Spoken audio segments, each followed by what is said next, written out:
Okay, so today is the last day.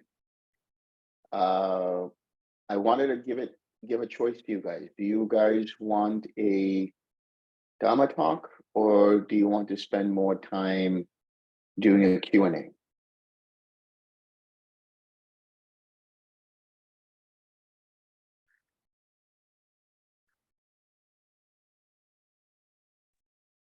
I listened to the Dhamma talk for day 10 and it was very, very good.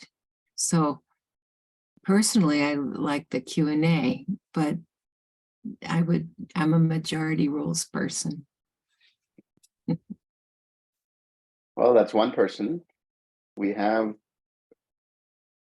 13 others here. So what say you guys? Also prefer Q&A.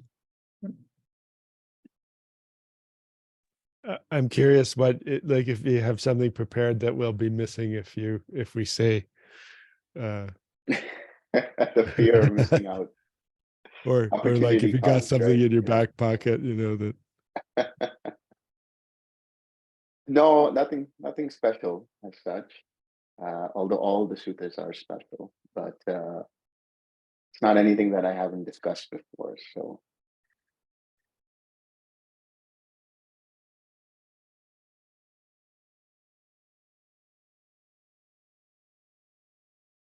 okay, all those in favor of a Dhamma talk, give me a thumbs up. No one. Okay, oh, just one person. Okay. Well, majority rules here. This is a super majority, so let's go with the Q&A.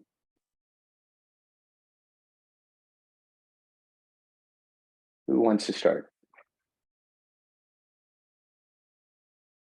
Yes, and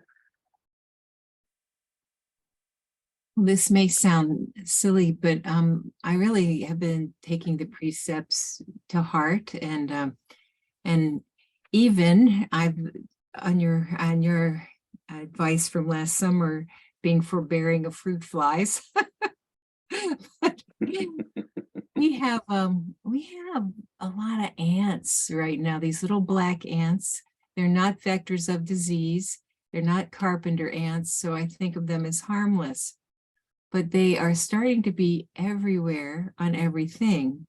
My husband wants to kill them, but I won't let him. I've become fond of them because you watch them for a while and they're guileless little creatures, but there are so many. And this morning, sitting, I don't know how they got on me and I'm upstairs, but they are crawling over me.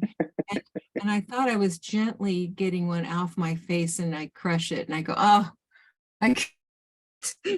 so how to approach things, because this is domestic. I'm sure I'm not unique.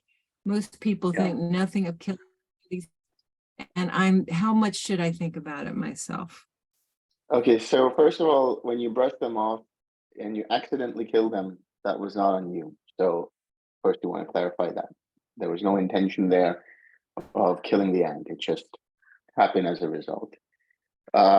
Secondly, yeah, there's got to be some ways by distracting the ants and taking them somewhere else with some kind of product that's available on the market. The best approach would be to do something that allows them to go somewhere else and enjoy there rather than having to get like pest control or whatever it is to try to exterminate them. That would be my suggestion, even in a domestic place.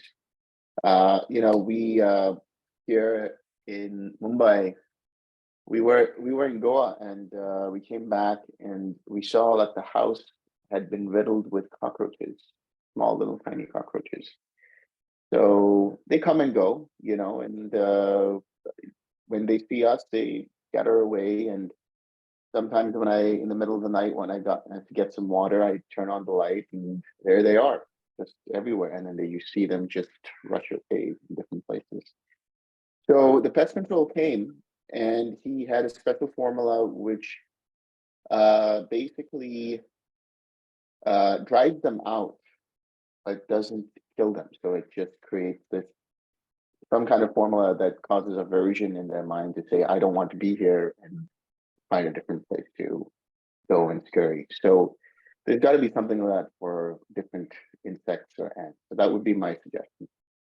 Yeah, I've used cinnamon. They don't like cinnamon. I've tried to be inhospitable. You know, they Yeah, like they don't want yeah. to be here. Well, Larry's been Yeah. putting it's been cold. It's been freezing cold out, and he's been putting the plants out, not only killing the plant, but I think he's hoping to kill the ants or drive them out of the planter or something. And I think, Right. no, that's still killing them. Anyway, I like the being inhospitable, but you know, that drying formula might just be mummifying them and not making them run away. You know, that's the thing about chemical. So I'm not sure what's more merciful. I'm thinking that when it's warm again, all the plants will go out and I will stop having plants. I've decided not having plants. It's not the ants' fault that they're in the house. So, but Right. anyway, I think it's a dilemma, and because I try very hard not to kill anything, but they're tiny. And they're in the coffee. Oh, they're everywhere. My sister comes to visit and there's ants crawling on her. I've gotten to I don't mind if they're crawling, as long as they're not crawling. When they get on my face, that's harder because I'm afraid they're going to go out my nose. But Yeah. not everybody finds that a comfort zone with ants crawling all over them. So I know it sounds like a silly problem, but I think it is one if I want to keep my sila, you know, absolute. So. Yes. Yeah. I mean, look at this as an opportunity to practice that first precept as best as you can, you know, and have to find ways to do it in a unharmful, non-violent way. That's all.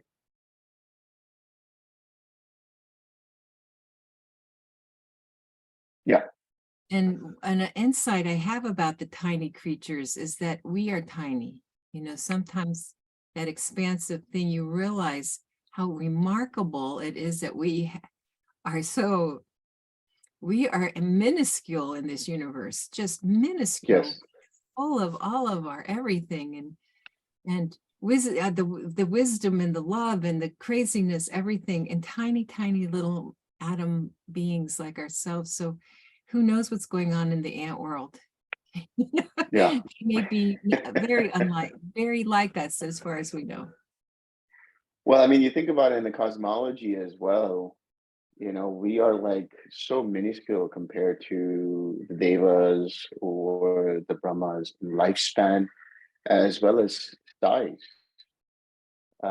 It's understood that the brahmas are basically just so far away, especially the four jhana beings. They're so far detached from the workings of what's happening in this galaxy, let alone this planet, that the galaxy looks like a marble to them. So we are like so minuscule. It helps to understand that in our place in this universe as humanity, like we really should not take ourselves so seriously as humanity. So I think in the chat there is a suggestion there. This is from the internet. It says salt, baby powder, lemon juice, chalk, vinegar, bay leaves, cinnamon, or peppermint oil are a few items that you have around your home that will stop ants from coming inside. Lay these out in areas where you see ants and they'll stop using that area as an entrance into your house. Yeah, I think peppermint oil is really good. I've used peppermint oil in the cabin at Dhamma where we've had like different kinds of spiders, small spiders, big spiders, large hairy ones, you know, all kinds of spiders. And I think David had gotten this really interesting thing. It was like a pouch with very strong peppermint smell in there, and that drove out, you know, the spiders bit by bit. So they started hanging out outside instead of in my cabin. So those are some good suggestions.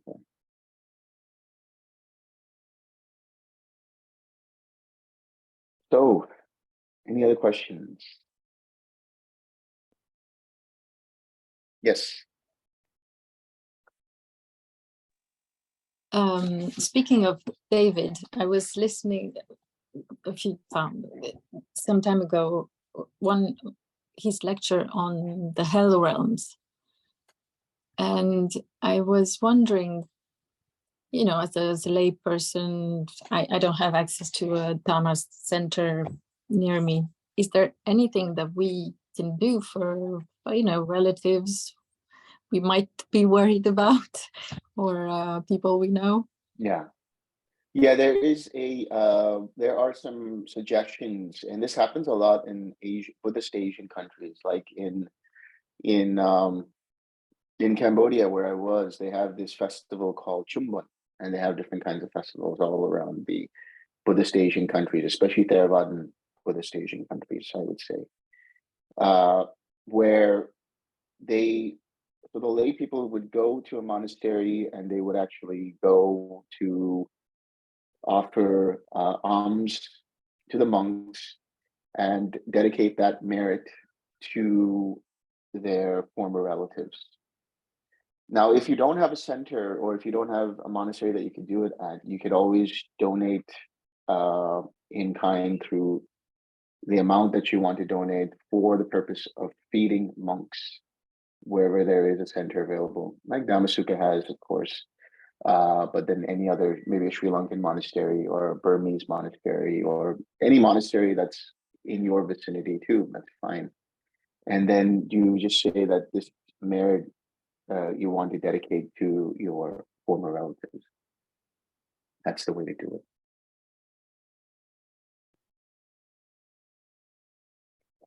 There's also a story, I mean, I can give you some precedents about this from the stories of the Petavatu. Petavatu is within the Khuddaka Nikaya, and it's all of these stories, ghost stories, literally, like stories about hungry ghosts and things like that. And there was this one hungry ghost who had done some things in their former life that caused them to become a hungry ghost in this life. And they basically approached some sailors and asked if the sailors could help alleviate their suffering and liberate them from this plane of existence as a hungry ghost by offering something to monks that might be around. So they did that, and they dedicated the merit to the hungry ghost, and that hungry ghost then went into a Devaloka. So there is some precedence here within the sutta as well. Wonderful. And what, as for offering the merits of this action, is it me who's going to do it, or do I have to ask somebody else? You just keep them in mind as an intention that I dedicate this merit to them. And then, of course, the monks, I believe, will also offer their intentions and prayers that may this relative be liberated and so on. Wonderful. Thank you. Thank you. Could I ask another question? Perhaps there's someone else. In Taoism, they're quite adamant about the importance of cultivating the body as well as the mind at the same time. Yeah. You know, they're and I was wondering what do you think about that? I mean, obviously, you don't actually have to do that in order to reach Nibbana, but yeah. You know, it's interesting. So yeah, I mean, there is like examples of monks in the Vinaya, and this is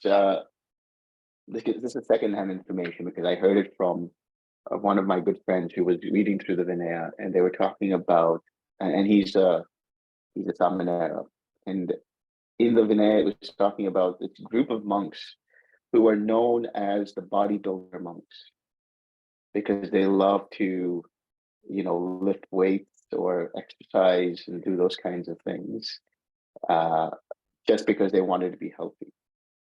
So I would say that obviously, I mean, you need to keep your body as healthy as you can keep it, not for the glorification of identifying with it and things like that, but for the purpose of having good health. Because if you don't have good health, it'll be more challenging for you to sit straight or for you to be able to stay relaxed or for you to be able to focus on your object of meditation. So there is a balance, you know, you do it because it keeps you fit and it keeps you fit so that you can meditate. Thank you.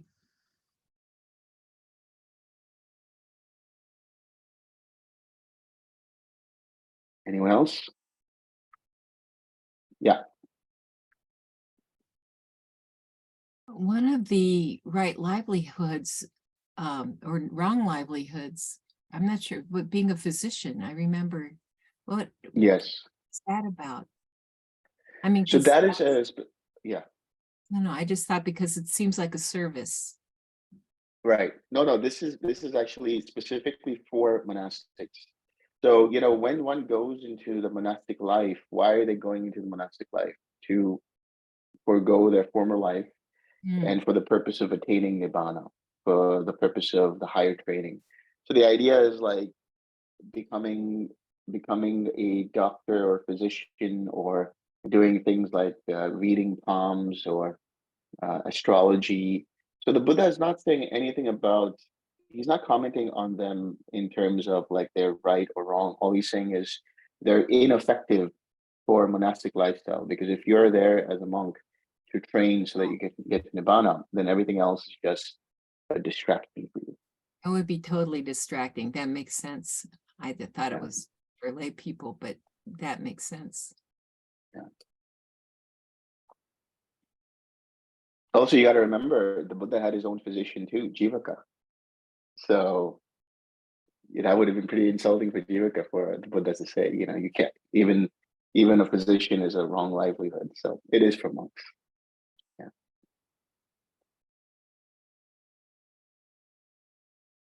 Anyone else? Yes, go ahead.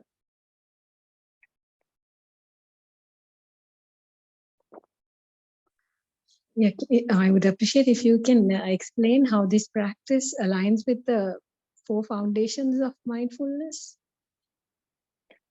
So the 4 foundations of mindfulness, first of all, when you look at the Satipatthana Sutta, it goes from gross to subtle.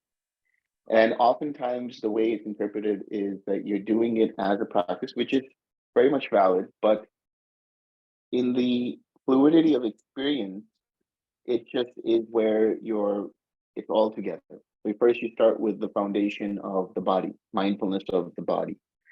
Then you go into mindfulness of feelings, and then mindfulness of chitta, of consciousness or mental factors. And then finally, mindfulness of the different phenomena. So when you do this practice, what you're doing is actually you are in tune with your body. You're seeing if there's any tightness and tension in your body and you're relaxing it. You're not looking out for it, but when it comes, you're automatically mindful of it. And then you let go. So the recognized step in the 6 R's, that always gets you to mindfulness. That is the beginning of mindfulness, to recognize, to remember, to observe how mind's attention moves from one thing to the other. That is sati. So the body is seen as just a foundation for that mindfulness. So when you see tightness and tension, you relax it. So now you've been mindful of that. When you become mindful of loving kindness, what is that? That is an experience. That is a mental feeling. When you notice any kind of distractions, that is mindfulness of phenomena. So the 5 hindrances. When you do the 6 R's, that's mindfulness of the enlightened factors, mindfulness of the 4 noble truths. When you notice that the mind is in this jhana or experiencing joy or is experiencing infinite space, that is mindfulness of mental phenomena. So it's all intertwined.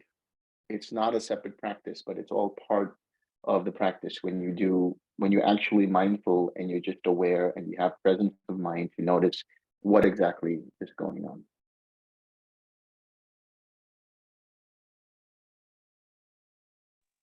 May I ask a related question? So can you help distinguish what are called thoughts and mind objects? Are they there is a difference, right? So thoughts are very much mind objects. But there are different types of mind objects. Thoughts are one kind of mind object. If you want to attribute thoughts to everything like reflections, analysis, ideas, brainstorming, those are all encompassing thoughts. Those are all mind objects. And insight is translated in the mind as a thought, which is also a mind object. So they are synonymous, you could say.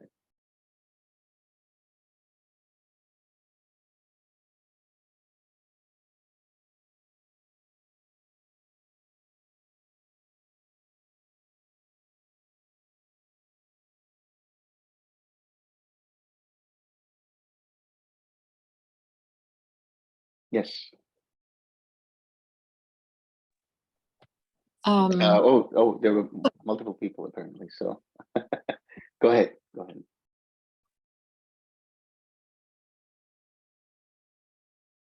Alina. Oh, sorry. Since I've already asked, I didn't want to impose. I was wondering, and of course this is, a mind game. But I was wondering if you were to meet your young self who hadn't started doing anything, but you probably just say, never mind, just do what you do, or it'll be fine. But imagining if you'd really want to say something to that young Delson about the path, what would you tell him? I mean, that's basically it. Do what you're doing. Because it was all karmic fruition. Everything that happened was a karmic result of some other previous actions that were going on. Even the unwholesome states of mind or unwholesome situations that arose, if they did not arise, I would not have experienced any suffering. And if I did not experience any suffering, then I wouldn't be on the path. So I would definitely try to expand the awareness of wholesome and unwholesome choices that might have quickened the process, let's say. But otherwise, everything that has led to experiences was just right for those moments and for those situations, even though seemingly unwholesome situations.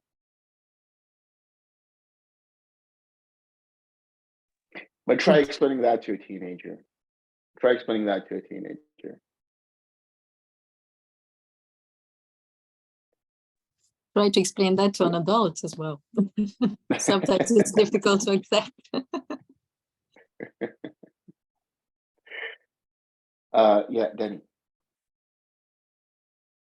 Yeah, speaking of unwholesome experiences affecting your path, could you say something about how it seems like as you go along the path and have deeper experiences, maybe breaking the precepts, I don't know if they seem to have a bigger effect or you just notice it more. It causes, say you're making a little progress and then you break a big precept and it's like your whole life, it seems like such a big effect. And I don't know if that's, can you say anything about that? Yeah, that's just you being more cautious now. You want to be more cautious about your keeping of the precepts. And it's fine to feel bad about it in that moment, but please, everyone, do not beat yourself up for breaking a precept. It happened. The fact that you do feel bad says something about the fact that you are aware that you broke a precept, number one, and that you want to now not break a precept. Because if you did not feel bad, that would be a concern. That would be a matter of concern. But the fact that you do feel in that moment, okay, no problem. Commit to yourself that next time I won't do it. Oftentimes there are monks in the suttas who have made some kind of error or mistake or spoken wrongly or did some wrong action. And after they realize their folly, they tell the Buddha, this is what happened. And the Buddha would just say, well, the fact that I'm translating here from the suttas, I'm just saying it in my own words, but the fact that you realized it is enough. Now commit to not doing it again. That's it. So anything that comes after that, where you're like obsessing over that, that's just the self, trying to personalize it and be like, oh no, woe is me. Like I should not have done that. And all of these things, start to recognize that in the emotion behind that, and start to just let that go and make the commitment to be like, okay, I made a mistake. I goofed up. It won't happen again. Or I'll commit to not having it happen again. That's it. So it would seem that what seems like a bigger effect or a bigger cost of it could just be, now that you're aware of it, you feel worse and then add the guilt that about in itself, that in itself is a karmic repercussion, if you think about it, right? The fact that you feel bad that you broke a precept, having now known that you broke a precept, with intentionally broken a precept, and you feel bad about it, that's a karmic repercussion right there. It's a karmic fruition of that experience right there. And how do you deal with that? You see it as a feeling, you see it as an experience, and you say, okay, in this moment I felt this, I understand the consequences, and I'm letting that go.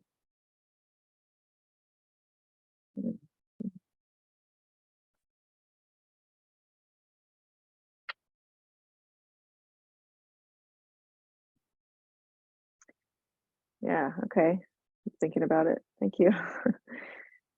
I'm just, maybe one more question. It seems like sometimes there's a fine line with intention, because let's say you're vaguely aware of the right speech, but then a certain situation comes up and it's kind of, you act it's kind of an emergency, and you might say something really harsh because you just didn't have time to be more eloquent or gentle, and then later you go, oh, that was really harsh speech, I really hurt someone, but you didn't want to hurt them on the front end, but it still has a big effect. You realize it was breaking Well, I don't know about that. You would say you didn't want to hurt them. Well, if you didn't want to hurt them, then you would have been more mindful in that moment and be aware of what you're about to say. So the action that you commit, the speech that comes out of your mouth, comes through some intention. You can't say that I didn't intend to be harsh there. You used harsh speech there. That was an intention. So there's not really a fine line. There is a good, clear line of what is intentional and non-intentional. And the fact that you feel bad about it later on, then you know that there was harsh speech over there.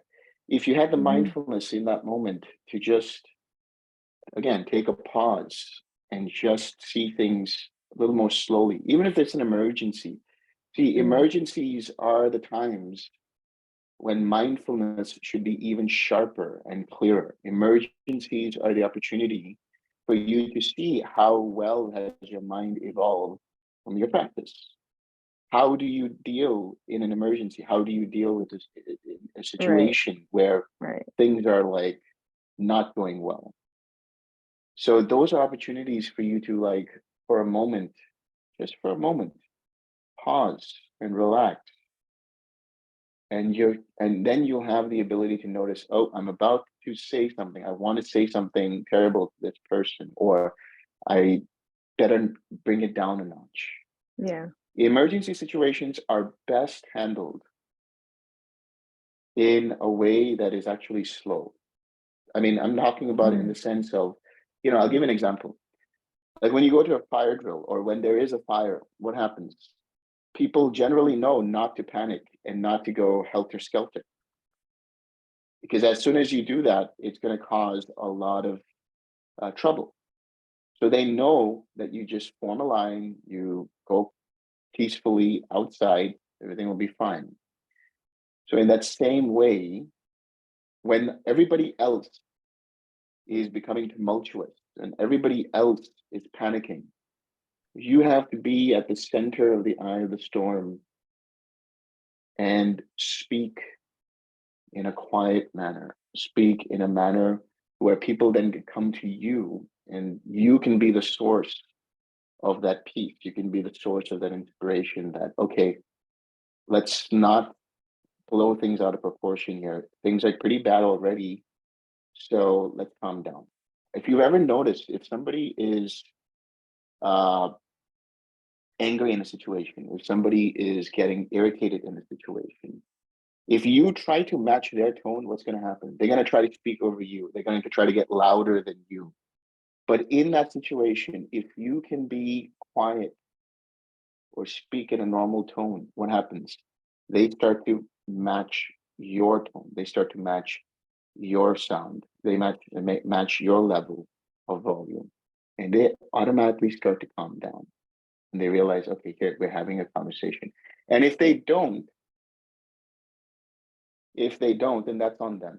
But you retain and maintain your composure. So these are opportunities for you to notice what's happening. It's in the situations where you do something out of reactivity rather than responding with wisdom that causes a lot of trouble. A lot of, you talk about, like, I'm just saying in a general way, the crimes of passion, as they call it.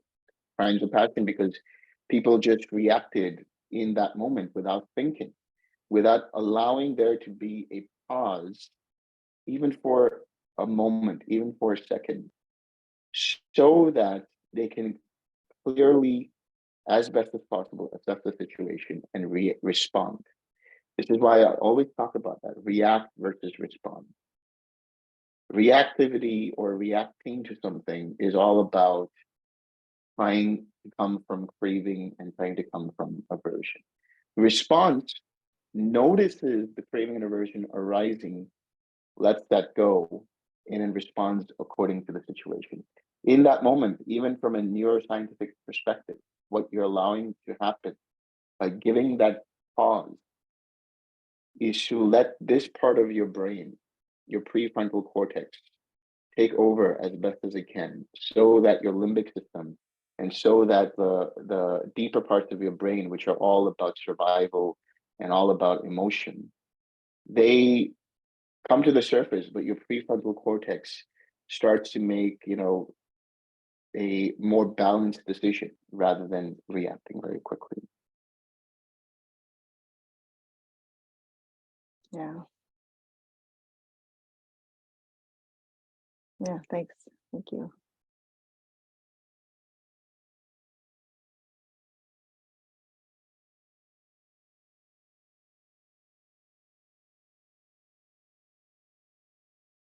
Any other questions?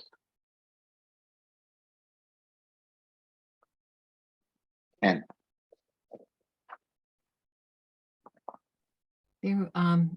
There's a type of remorse I heard the Buddha say. I can't remember. It's like a wholesome remorse, but the word is better. It's like a cleansing remorse. I can't remember the word.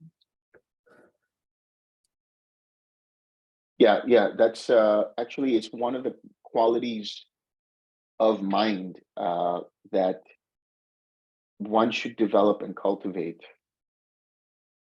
as part of the higher training.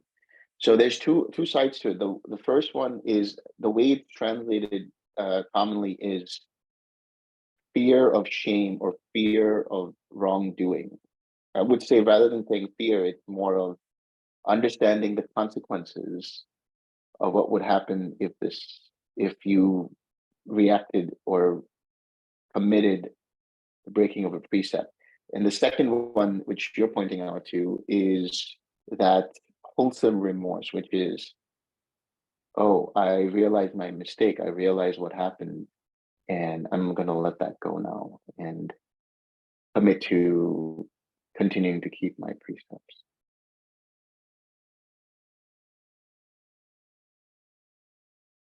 Somebody else had their hand up. I just saw. Yeah, I mean. according to some incidents happened in Buddha's time, like Bahya stories and Santati, the King Kosala's minister. So to be as a fully awakened one or an arahant, is that person should be a monk, or otherwise that person has to be passed away within 7 days? What do you think about that? There is some statement like that. So in the Milinda Panya, which is considered to be part of the Kudika Nikaya, but it depends on the tradition. I think in the Burmese tradition or Sri Lankan tradition, it is part of the Kudika Nikaya. And in some considered to be post-canonical, where there is this monk who tells Milinda Panya that if one becomes an arahant, they should go forth into the monastic life, or else in 7 days they will pass away. But there's what is the mention that you're talking about in the suttas? The Bahya Daruchya story, the where the come Ditte Mattam Bhavisati, that Gatha, then that person became Arahant after Buddha told few statements, and then Yes, yeah. Well, he got gored by a bull. He was walking down the road and he got gored by a bull. So it's interesting. He didn't officially. Are you talking about the same one? I'm wondering. Bahia. And also the Santati, the King Kosala's minister story. He became, and Buddha later told that person was a arahant. The other peoples don't know that. Like there are a few stories like that. I think based on that. But did they become a monk, or they No, they didn't. before? No, they didn't have to become chance. They didn't get a chance to become monks. So they said that that's why. Otherwise, that person has to be passed away within 7 days. Yeah. So yeah, I know I'm familiar with the Bahia Sutta because that's the one that I often quote, where Bahia is a wanderer already, so he's already a meditator and things like that. But when he goes to the Buddha tells him these really wise statements that allow him to let go and then understand and experience arahatship. And then he just leaves, and then he gets killed by a bull. And then the Buddha says that to the monks, that he should be given a proper funeral ceremony, and he was one of you because he had already become an arahant. So I'm not so sure about this 7 days thing. It must have grown out of these stories. And what did you share here? Oh, okay, this is the other story. Yeah, I'll have a look at that. I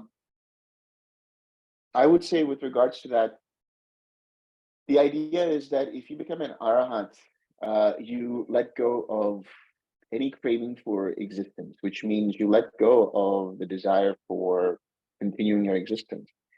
That doesn't mean you crave for non-existence, where you just decide to, end it all. But at the time of the Buddha, the culture there was that if you, come to a certain level of mind, if you come to a certain level of awareness, come to a certain attainment, like arahatship, then automatically your mind lets go of all kinds of desire for maintaining a home life, which means, working for money, working for food, working for shelter, things like that, because you just don't have any interest in that anymore. You let go of that completely. So what is the best way to be supported in that culture at the time? The best way to be supported is as a monastic, as somebody within a monastic order, because otherwise, if you don't have any concern about yourself and you don't care about where you get food or what happens, chances are you are not going to survive for long. So the monastic order was set up as a way to support all kinds of people who wanted to, first and foremost, develop their trainings so that they become arhats, and then for arhats themselves. I know that there's a story in the Vinaya of one layperson who becomes an arhat, but as to what happens to them, I don't know if they really clearly say it, but they probably did become a monastic as well. And there's a couple of other scenarios where lay people become arhats, and most probably they go into the monastic life as well. But the 7 days thing, I think that was just added on later because of all of these different examples. I don't subscribe to that. Okay, thank you very much, Acharya.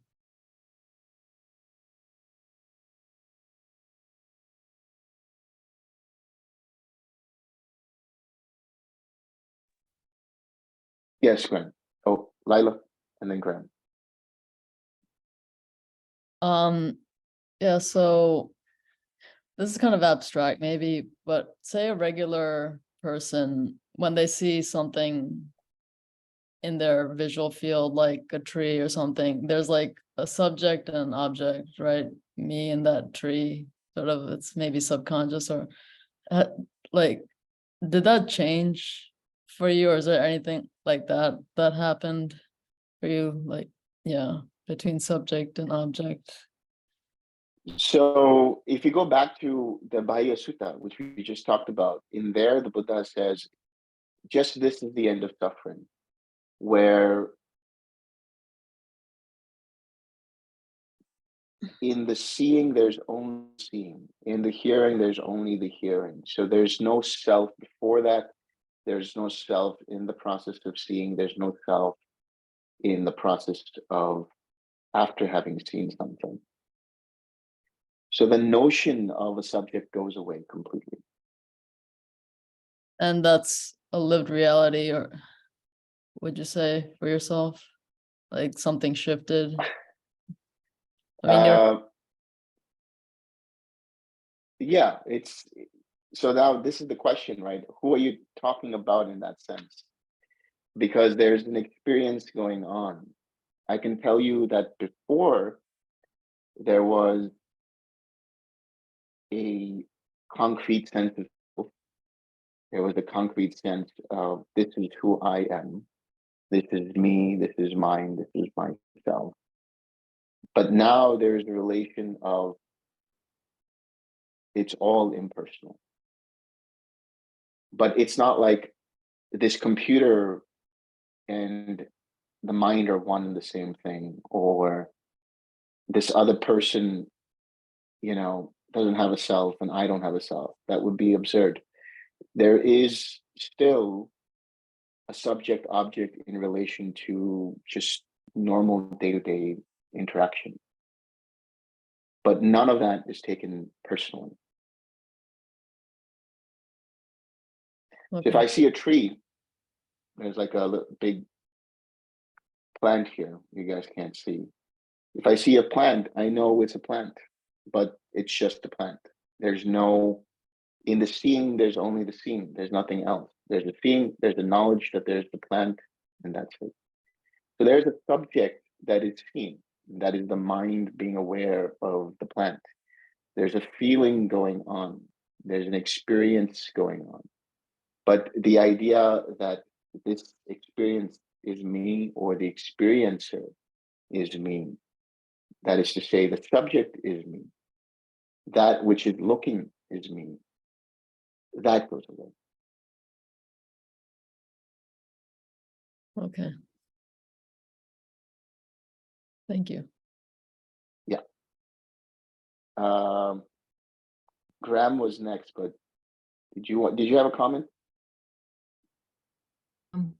So the not me part means there's no, oh, that's a beautiful plant, I wish I had one in my house, that kind of me-ness, or it it could be there or not be there. It's just you're aware it's there, but there's no Right.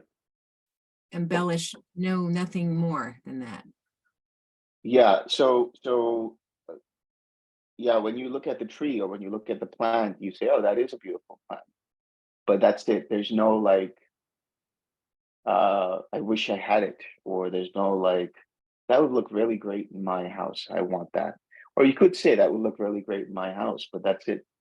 It's not like with the intention of, I got to get that plant kind of thing. So, the sense of I, the sense of me is so deeply interspersed with the craving or with the aversion.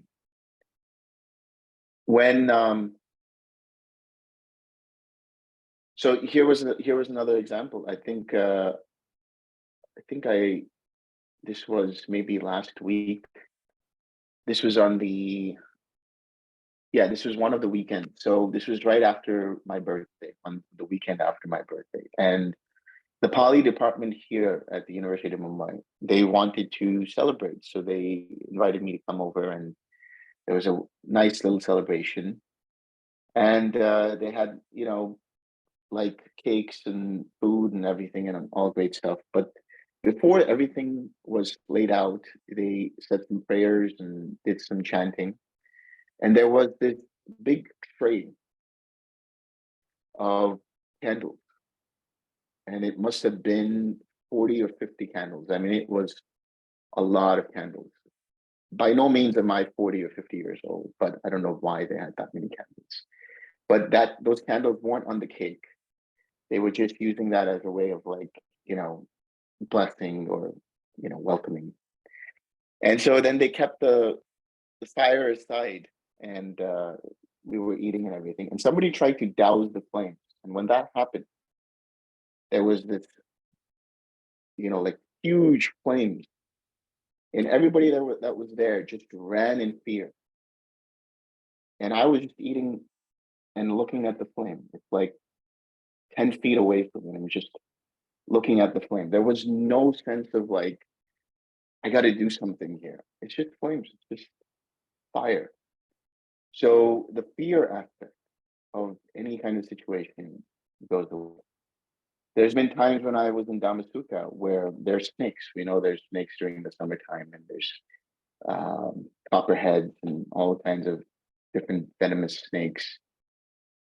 And I was walking down from the dining hall down to my cabin. And as I was walking, there was this little baby copperhead. And I just saw it in the nick of time, where it was about to, latch onto my leg. But I reacted reflexively by moving aside, because I knew obviously that's going to be harmful to my body. But the mental state was such that there was no fear there. It was just a natural reflex, a natural reaction that move aside. Did I get afraid of the snake? Did I get upset by the snake? No. I just continued walking on, and the snake did whatever it was doing. So instead of looking at it from the angle of perception of, subject, object, and things like that, you have to look at it from the angle of what level of suffering is there? Is it just physical suffering, or is it physical suffering with the mental aspect of it? And the mental aspect of it happens whenever the mind takes something personally, whenever the mind relates to the world as this is me, this is mine, this is myself. So, whether it's your relatives, whether it's your friends, whether it's co-workers, whether it's your pets, whether it's the people around you, you just see them for who they are in reality, which is that they're all basically bundles of karma and choices. Everybody right now here in this moment is a product of their choices. So when you see that, what happens naturally? There's a level of understanding, there's a level of compassion, there's a level of appreciation for them. So when they get upset, you realize it's happening because of their choices. When they say something to you, you realize that's coming from their pain and their desire to alleviate that pain. So this is the change or shift that happens. You go from it's me versus the world, or it's me and the world, to there is no me, it's just the world, including this piece of meat over here and other flesh and bone outside, including all of the choices that have come up through this body, which now when you reflect back, you just see as choices. So there's no regret in the choices that you've made, because those choices have led you to experience certain things that allowed you then to experience the Dhamma and then come to a higher realization of what is the reality of this existence. So in the long term, or in the grand scheme of things, that unwholesome remorse isn't there, that unwholesome regret isn't there. And then when it comes to time or the future, there's no worry there. There's no restlessness about what's going to happen. You know, I would say that, you know, people who meditate and let go of all this suffering you could probably point them out very easily by how they deal with themselves and with other people in difficult situations. When you're at the airport, right, for example, you know, when you go into security or when you have to catch a flight, you got to get to your gate. There's so much to do. Like, okay, now I have to get to security. I'm in line. I'm waiting in security. And once I get past security, I have to find my gate and get to the gate and make sure I'm there in time and all of that. And you see people pretty much in a rush, walking very quickly. Very seldom do you see anybody who's just floating on through, you know, through security. That's my lived experience. Everything is relaxed.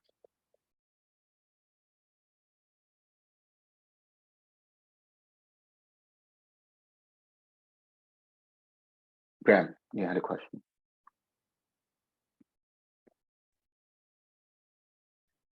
Yeah, during the retreat, I've been reading passages from the Dhammapada and noticing, of course, you know, a very different style and also some different content to the suttas. You know, in comparison, the suttas are obviously constructions to some extent. I mean, nobody would speak like that. Yeah. Right. And in the sense that you were saying to Naveen, you know, you don't subscribe, i.e., to the 7 days thing that you'll pass away if you don't become a monk. To what extent do you think that we should use our discernment when reading scripture to basically say, well, no, that doesn't feel right. I don't need to subscribe to that. Yeah.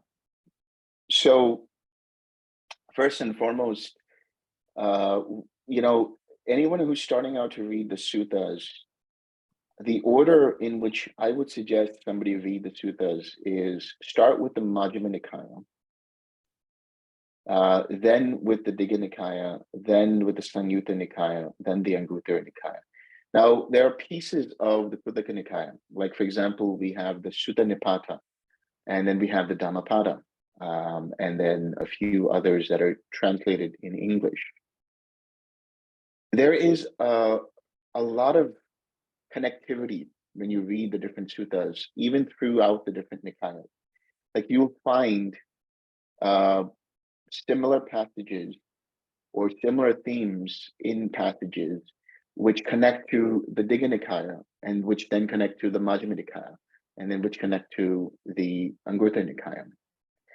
The Sutta Nipata, for example, it has its own version of dependent origination, but you're not going to find that anywhere else in the other suttas. Or I should say, from my experience, I haven't found anything like it. So one day I will do a talk on that because it's such a unique spin to dependent origination. So I would say first and foremost, if the sutta focuses on three aspects, if the sutta focuses on ethics, focuses on sila, or has an aspect of that, if it focuses on the practicals of meditation, and it focuses on dependent origination or the Four Noble Truths, then they are in alignment with each other. Sometimes you'll find statements which are very cultural. Like, for example, another thing I don't subscribe to is this whole idea of how men are somehow superior than women in some way or the other. I don't subscribe to that at all. I personally think that that was just a cultural thing. And there's no way in my mind that a fully awakened person is going to distinguish between the sexes or genders. It just doesn't make sense. So these kinds of things were, I believe, added on later by the cultural, ideas that were around at that time and later on, and which unfortunately are still around in some parts of Asia. And that's detrimental to women who want to go into, the life of a monk. I personally know of at least one woman who is a nun, and she does not get, whenever she's in Asia, she does not get the opportunity to read the suttas. She doesn't get an opportunity to meditate. She is just treated as a housemaid. You go cook food for us, you go clean, you go do this, you go do that. So if you see things like that, which are like more cultural, I would say just do away with that. If it focuses on the practice, if it focuses on wisdom, which is dependent origination and the Four Noble Truths, if it focuses on, because there are also a lot of complex subjects like self and not self and impermanence and existence and cosmology and things like that. Even the cosmology aspect of it and the rebirth aspect of it was obviously in tandem with what was the culture around that time as well. During the time of the Buddha, the hell realms that are mentioned are very similar to the hell realms that are mentioned in the Garuda Mahapurana. The Garuda Mahapurana is a Purana, which is an ancient Indian text, probably written around the same time the suttas were written, or around even maybe earlier than that. But my point about that is those aspects that are extraneous, those you don't have to deal with. Just focus on what makes sense in terms of, is it helping you develop morality? Is it helping you to clarify how to meditate? And is it providing you some insights into how mind works? This is what I would focus on as a good filter for what would be, good material to read, to accept as part of the canon. Thank you.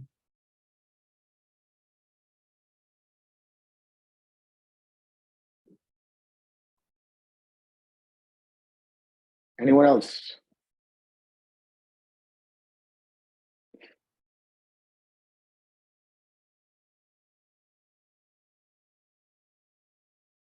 Yes, Alina. A few years ago, I was listening to some Dhamma teachers. There are several of them who claimed that the Theravada model of reaching Nibbana through the four different steps, levels of Nibbana is not correct, that there are other steps further. And so I was wondering, what was your take on this? I need to clarify what you mean when you say like steps to Nibbana. You mean like the four Levels of enlightenment? Yeah. Enlightenment, yeah. Yes. So in some cases, in the suttas, they have different ways of looking at it. There's what's called path and fruition. So there's Sotapanna with path, Sotapanna with fruition. There's a Sakadagami with path, Sakadagami with fruition, Anagami with path and fruition, Arahat with path and fruition. So you could see it as 4 stages of enlightenment, or you could see it as 8 types of people. In other suttas, like the I think it's called the Kitagiri Sutta, where the Buddha talks about 7 different types of people, and these are, or types of individuals, and these also include a faith follower, a Dhamma follower, one who experiences only the first 4 jhanas, one who experiences the 4 jhanas and is liberated, one who experiences all 8 jhanas but isn't fully liberated, and one who is liberated in both ways. So that could be what they are talking about, but unless I really knew the context of what they're saying, I think, within the Theravadan community, it is accepted that these are the 4 stages of enlightenment, and then within that there are path and fruition, and then within that also, for example, in the Sotapanna case, there's like 3 different types of Sotapanna. You have a Sotapanna, aside from path and fruition, you have a stream enterer who will come back only after 1 life and then attain full awakening. This is known as the one seeder, the one with 1 seed in their mind. You have the Sotapanna who is one who comes after 3 lifetimes, up to 3 lifetimes. Then you have one who comes up to 7 lifetimes before they become fully awakened. You have Sakadagamis. I've come across so far just the Sakadagami with path and fruition. But with the Anagamis, you have 5 different types of Anagamis. And then with Arahats, I really have to do the math with the Arahats because there's like so many different, and I'm not really good at math. So it's going to take me time to figure out how many actually variations of Arahats there are. But if anyone is good at math, take a look at the list and see how many variations there are. So different types of Sotapanna, different types of Anagami, different types of Arahat. But they're all still subscribing to the same idea that there's only 4 stages of awakening. Okay, that's very, very interesting. Thank you. And is it possible to experience cessation, come out of it, and not experience Nibbana? Yes, people, or I should say people have experienced cessation, and then an hour later or a couple of hours later, boom, it hits them.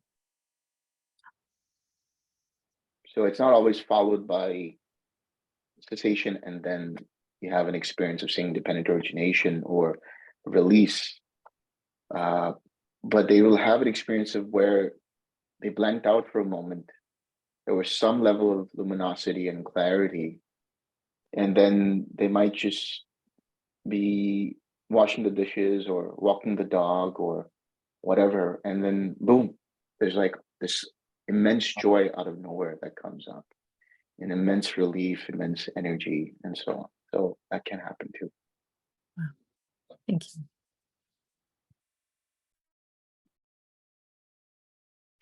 Joe. So this might be kind of connected to Alina's question. Is there a distinction between an arhat and a Buddha? Yes.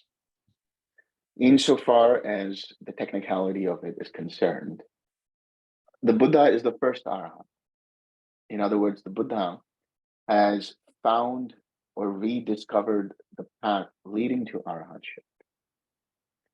And the Buddha also has certain qualities in terms of certain powers. He's basically gifted with pretty much all of the powers. Whereas an arahat is one who follows the path of a Buddha, fully awakened one, fully self-awakened, meaning one who's already discovered the path, and then attains arahatship. And then within that, so in terms of the level of realization, which is understanding dependent origination and the 4 noble truths, they're equals, the Buddha and Arhat. The Buddha is the one who rediscovers the 4 noble truths. The Arhat walks that path. The Buddha is equipped with all of the facets and powers, whereas an Arhat can be having some powers or maybe even all the powers, but the Buddha will always have that. And then there are also arhats without any powers at all. They just have the realization of the Four Noble Truths, and that's it. And then one other quick question back to the copperhead. So when you intuitively dodge the copperhead, I understand there's no fear, but is there the experience of what normally be described as the fight or flight response, where the adrenaline floods the system, maybe pupils dilate, there's some instant perspiration in the hands? No, there was nothing like that. So all of that normal classical flight or fight response is gone with the fear, and the body just acts spontaneously to move out of the path of the strike.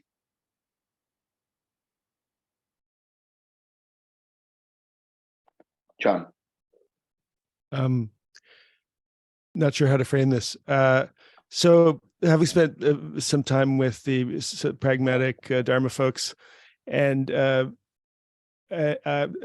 they talk about, having had awakening experiences, and then they go through cycle after cycle after cycle of fruitions, and that if that's not happening, then you're not awakened, etc. So my question is, just from a practical viewpoint of working towards awakening, do you think that like the approach that you take, your sort of preconceived notion of what awakening is going to be, and the methods you use to achieve that, affect the outcome of what's experienced? Because it sounds like they're talking about something very different, and the results are different in terms of sexual desire and a million other different things too. Yeah, that's a good question, because I also have to say that cessation isn't just within Theravada experience. For example, you could have cessation when you're doing yoga samadhi. In fact, in the Yoga Sutras, the second sutra says, the second line says, Yoga Chitta Vritti Nirodha, which means the cessation of all mental modification is yoga. That's samadhi. So you can attain a level of cessation where the mind just wipes out for a moment. But what is I would say the determining factor is what is the input of that. So that is why it's important the Buddha says, the voice of another, one who speaks the Dhamma. So reading the sutta, listening to Dhamma talks, and so on, actually does have a determining factor of what happens in your level of understanding of how existence works. So one who has been studying the Yoga Sutras, for example, or Vedanta, their interpretation of the cessation experience would be, oh, the little soul merged with the great soul for a moment, and I was winked out, I went somewhere, or I just merged with all reality. That would be their interpretation of that. So that means that the Buddha's emphasis on right view, coming to right view, is actually very, very simple. There is the mundane right view of the intellectual knowledge of the Four Noble Truths, but you need that first so that you can see that post cessation and then come to the supramundane right view. So yeah, these preconceived notions, as you said, they're rightly so, they're preconceived notions, but depends on what those notions are. So in other words, you need to know what to look, the mind needs to know what to look for, so that it can perceive that when the cessation happens. Is that more or less right? Yes. But that happens automatically. In other words, because it's been conditioned to see it, it will gravitate towards that experience. So that's why even when we talk about dependent origination, that's an important element of the retreats. You do start to see dependent origination after you come out of cessation. Thank you. And I again, I'm not sure exactly how to ask this, but because hearing the Dhamma is so central, and some people hear it and lights go on, could you just say a word about effective listening? Yeah, that is a very challenging thing for people, effective listening, because while you are listening, and while anyone is listening, what happens is the mind reflects on what's going on, and rightly so. like they're reflecting on, okay, so the mind is starting to make connections. And that's why, you know, there are those who experience stream entry upon hearing, because their mind is like effectively listening by connecting the dots, and then they experience this, and then they drop, and then they have the experience of stream entry. That is one level of effective listening, of being able to let the mind absorb what's going on. Second part of effective listening is listening for the sake of listening. So in the case of, let's say, you know, having a conversation, what happens usually is if you're having a conversation, you're half listening, you're partially listening, because you're listening, but your mind is already like coming up with an answer in response to what's being said. Your mind is automatically coming to a response in relation to what is being asked. You know, so that's helpful conversationally, but at the same time, it can cause proliferation where you're not actually fully listening to something. So for the purpose of the Dhamma, how do you effectively listen to Dhamma? Best thing would be to actually do some meditation before you go into a Dhamma talk, to let the mind clear itself out and come to some level of samadhi. You need some level of collectedness and attention so that you can just be there fully. And you'll notice when you do that, you might not fully comprehend what's going on in that moment of what's being said. But when you look back at it, it all just makes sense. So that would be a good way to start effective listening for a Dhamma talk or anything related to the Dhamma, is come into samadhi, come into a collected state of awareness, and then let the mind absorb what's going on. Get out of your own way. You know, that part of the mind that's like, oh, I wonder what he means by that. I wonder what he's talking about in terms of that. Take that away and just listen. That's it. Let the mind just hear things out. It will absorb it. It will grasp what's going on. And the formations that are rooted in that listening will start to evolve, will start to grow and gather. And then you'll all of a sudden realize, oh, now I realize what he's talking about the second time around, if you're listening to a recorded Dhamma.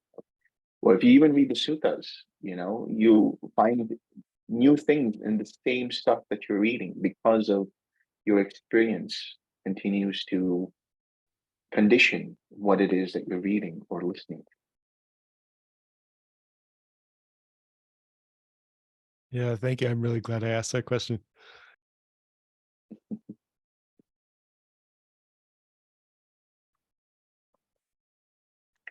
And I had a response to what John was asking earlier about, like a lot of mental states, it strikes me as, because they're real.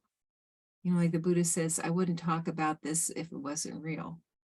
You know, yeah, whatever it is, it's real and it's out there. And I think, provided the conditions, a lot of people probably in the course of their lives have experiences they have no idea what it means.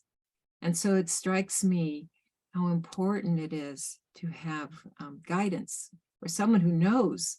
That's what the Buddha did. That's what Buddha is. You know, he goes, oh, this is what he sees. It. He connects all the dots and he goes, okay, right. this is what this means.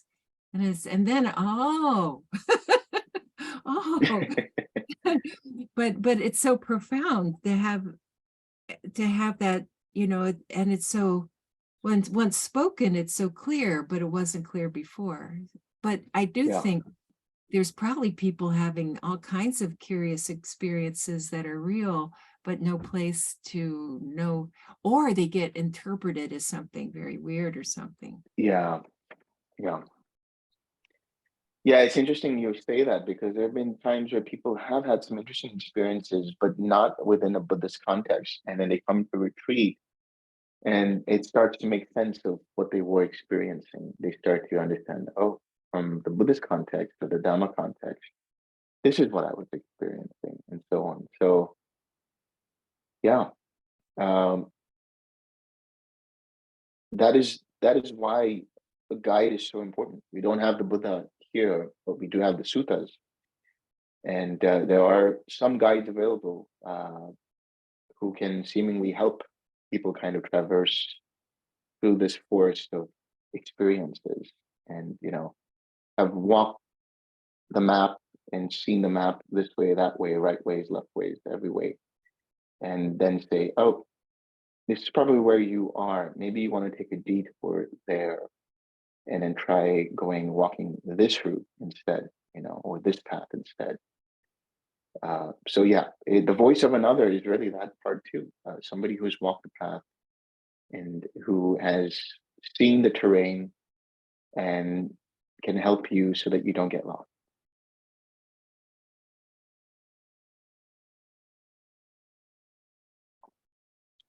Any last questions?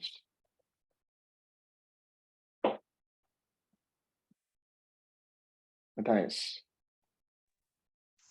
Or maybe a little bit on chanda, like the wholesome inclination to practice. What would you like to know? Yeah, well, I don't know. It's maybe it's personal for everyone, but I was thinking like maybe what would be the best motivation for people to practice or to follow the path. So a wholesome inclination, chanda, is basically born from samvega.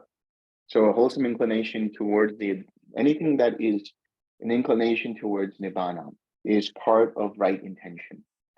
If you read Majjhima Nikaya 117, the Great 40, there the Buddha talks about what is right intention. And there's other suttas there as well, where he talks about right intention. But there's the mundane right intention and the super mundane right intention. And one aspect of that, or one facet of those different types of intention, levels of intention, is the mind inclining towards nibbana, mind inclining towards freedom. So anytime your mind experiences release, anytime your mind wants to experience a level of freedom, that is a wholesome intention. That is a wholesome inclination. Anytime your mind wants to hold on to something, even if it's the notion of nibbana, anytime it wants to hold on and tightens, know that to be an unwholesome inclination, an unwholesome intention. And generally speaking, in terms of the broader aspect of it, like wholesome inclinations only come after you experience a level of suffering after which you experience samvega. Because a person can experience suffering and dukkha and all of these things and still not want to come out of it, or don't know how to come out of it. And maybe they've been told how to come out of it, but they still don't want to come out of it because they're still gravitating towards other sensual pleasures that they think might be the best way out of it. Until finally they have samvega and they get tired of it. They say, you know what? There's got to be another way out. Let me try this way out, which can be a path of the Dhamma. And that is the first wholesome inclination that takes you on this path.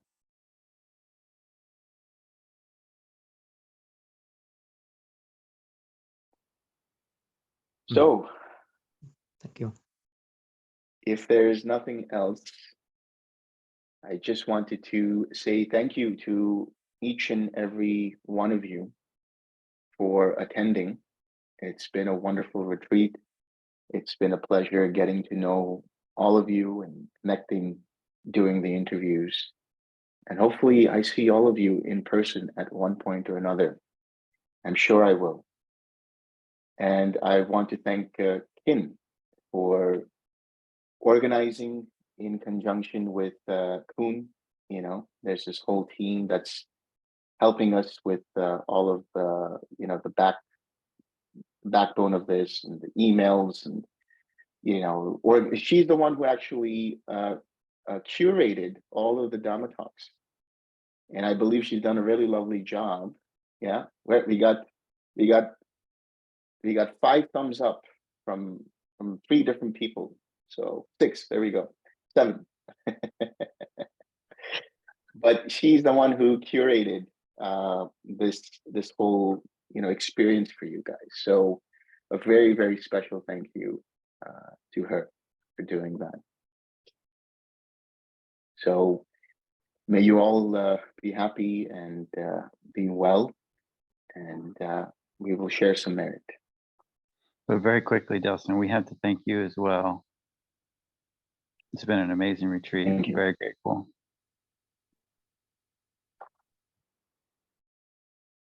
All right, let's all share merit.